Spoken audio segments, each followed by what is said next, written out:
এই রকম একটা যদি সবজি গরম গরম ভাতে পাওয়া যায়, আশা করি কিছুই আর লাগবে না। খুব অল্প মশলা দিয়ে ঘরোয়া জিনিস দিয়েই এই মিক্স সবজিটা করা হয়েছে। আর এই মিক্স সবজিটা করতে যা যা লাগছে সেগুলো আপনাদের একবার দেখিয়ে দিলাম। কড়াইটা গরম বসিয়ে দিয়েছি, তার ভেতরে সর্ষে দিয়ে দিলাম 1 চামচ। নিয়ে সর্ষেটা দেওয়া হয়ে গেলে নেড়ে নিয়ে একটু ভেজে নিতে হবে।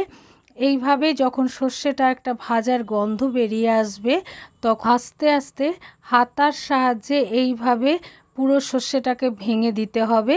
ভাঙা যখন হয়ে যাবে তার ভেতরে তেল দিয়ে দিতে হবে, দিয়ে নেড়ে নিয়ে আবার একটু ভেজে নিলাম।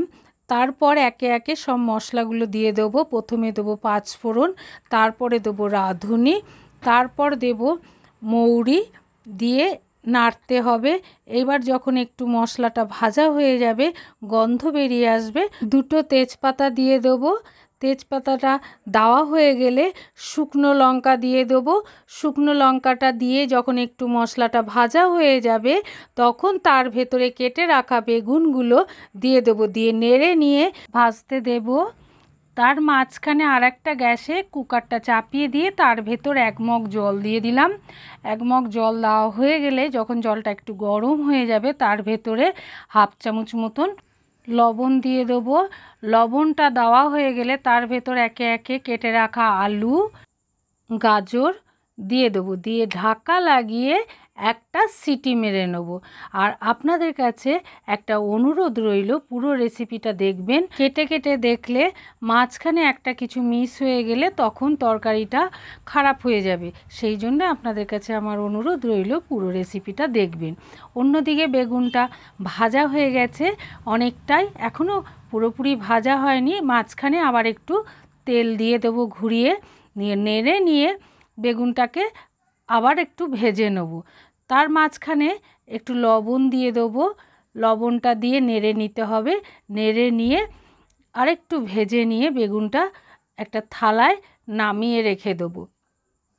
আপনাদের যদি আমার এই রেসিপি ভালো লাগে তাহলে অনেক অনেক শেয়ার করে একটা লাইক করে দেবেন। এইবার পুরো বেগুনটা যখন ঢালা হয়ে গেল, কড়াইটা আবার গ্যাস ওভেনে বসিয়ে দিলাম। মাঝখানে একটা বাটি নিয়ে তার ভেতর 1 চামচ জিরে গুঁড়ো, 1 চামচ ধনে গুঁড়ো আর আদা গুঁড়ো, 1/2 চামচ মতো আদা গুঁড়ো দিয়ে দিলাম। তারপর 1/2 চামচ হলুদ দিলাম, দিয়ে একটু জল দিয়ে গুলে রেখে দেবো। অন্যদিকে কুকারটা সিটি পড়ে গেল একটা, এবার কুকারটা নামিয়ে রেখে দেবো। আর এইদিকে মশলাটা তো গুলে রেখেছিলাম, তার ভেতরে 1 চামচ কাশ্মীরি লঙ্কার গুঁড়ো দিয়ে দিলাম, দিয়ে একেবারে পুরো মশলাটা রেডি করে রেখে দিলাম। কড়াইটা গরম হয়ে গেছে, তার ভেতরে তেল দিয়ে দিয়েছিলাম। তেলটা যখন গরম হয়ে যাবে, তার ভেতরে কেটে রাখা পটলগুলো দিয়ে দেবো, দিয়ে নেড়ে নিয়ে পটলগুলো অল্প ভেজে নেবো। অল্প যখন ভাজা হয়ে যাবে, তার ভেতর কেটে রাখা কুমড়োগুলো দিয়ে দেবো, দিয়ে নেড়ে নিয়ে আবার কিছুক্ষণ ভাজতে হবে। যতক্ষণ পর্যন্ত ভাজাটা ভালো না হচ্ছে ততক্ষণ ভেজে নিতে হবে। ভাজতে ভাজতে এদিকে কুকারের সিটিটা পড়ে গেছে। আলু আর গাজরের জলটা ঝরিয়ে নিয়েছিলাম, নিয়ে কুমড়ো আর পটলের ভেতর দিয়ে দিলাম, দিয়ে আবার ভাজতে হবে। ভাজতে ভাজতে মাঝখানে 1/2 চামচ মতন হলুদ দিয়ে দেবো। এইবার হলুদটা দেওয়া হয়ে গেলে নেড়ে নিয়ে আবার একটু টমেটো কুচি দিয়ে দেবো। টমেটো কুচি, একটা টমেটো কুচি দিলেই এখানে হবে। দিয়ে নেড়ে নিয়ে মিশিয়ে নিতে হবে। মিশিয়ে নিয়ে আবার কিছুক্ষণ সব সবজিগুলোকে একটু ভাজতে হবে। এখানে একটু ধৈর্য ধরে একটু ভাজতে হবে, না হলে ভালো লাগবে না। সবজিটা যদি ঠিক করে ভাজা না হয় খেতে ভালো লাগবে না, ওই জন্য একটু ভাজতে হবে। ভাজা হয়ে গেলে আগে থেকে যেই মশলাটা বাটিতে গুলে রেখেছিলাম সেই মশলাটা সবজির ভেতর দিয়ে দিতে হবে।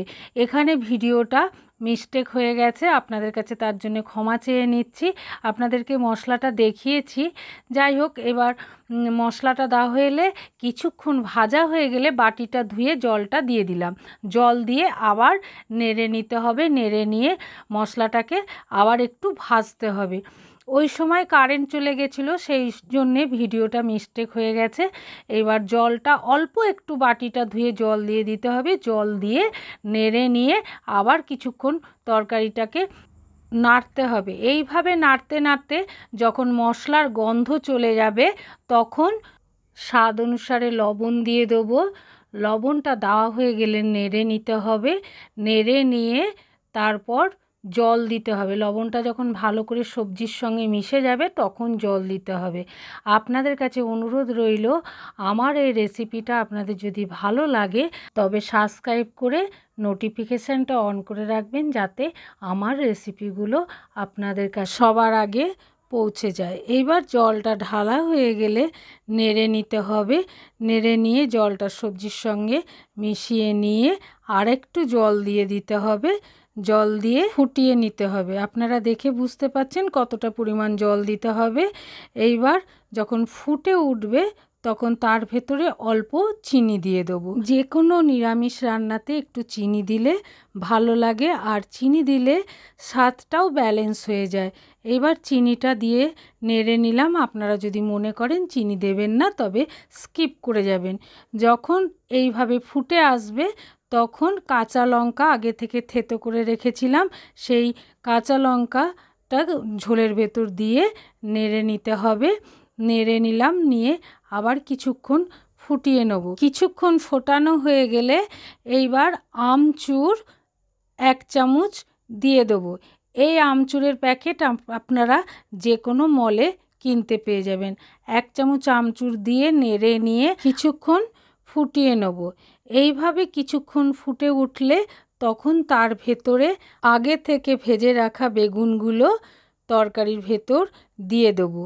দিয়ে নেড়ে নিতে হবে।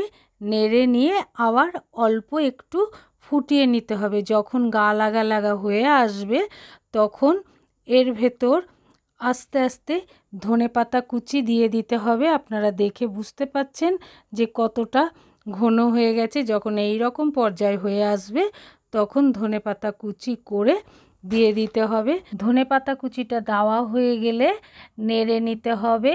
নেড়ে নিয়ে ভালো করে মিশিয়ে নিতে হবে। যখন ধনেপাতাটা তরকারির ভেতর মেশানো হয়ে যাবে তখন আরেকটু ফুটিয়ে একটু গা লাগা লাগা করে নিতে হবে। গা লাগা লাগা করে নিয়ে নামিয়ে নিতে হবে। যখন এই রকম পর্যায়ে চলে আসবে তখন তরকারিটা নামিয়ে নিতে হবে একটা ডিশে। আস্তে আস্তে নামিয়ে নিলাম। এইবার বলুন আপনাদের এই সবজিটা কেমন লেগেছে।